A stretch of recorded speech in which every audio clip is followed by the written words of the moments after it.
All right. So here's a $1 million question. In a soil that is potentially high, not quite sodic, but maybe 20% of the cation exchange capacity sites have been blocked by salt. Does it trick potassium and not salt? Like it does. But our technologies, I honestly don't know the real answer to that and why that occurs. I honestly think that the reason why it has a benefit is because, again, we're reawakening and re-stimulating the microbial activity in the soil. Again, we can debate whether it's directly or indirectly, but the fact is the microbial populations are becoming more active.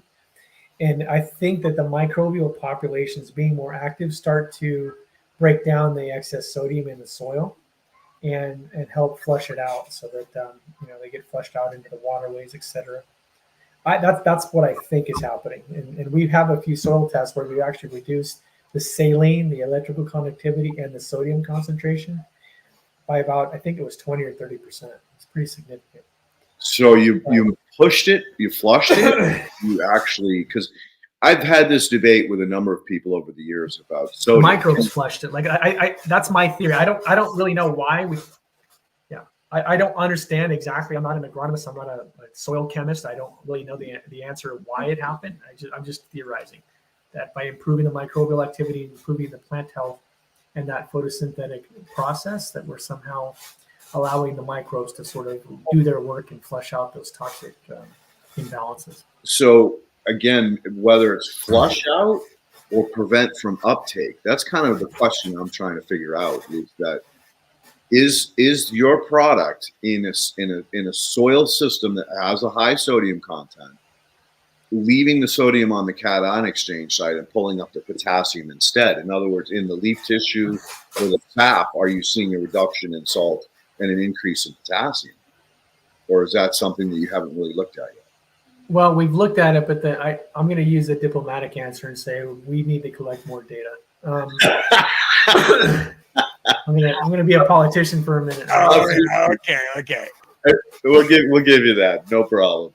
In other words, it's because we've seen soil tests where we're increasing potassium and we're decreasing sodium and electrical conductivity.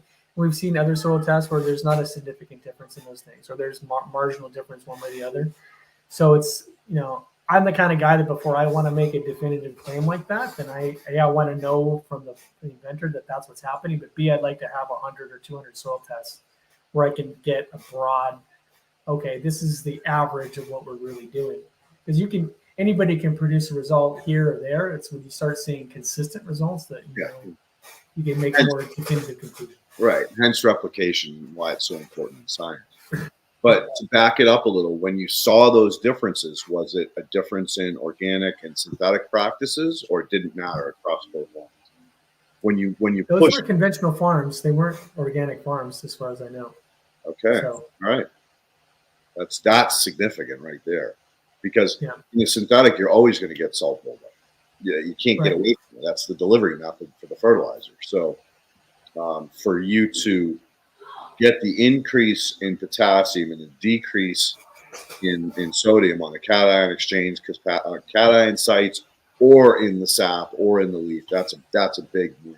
That's a really big win. Yeah.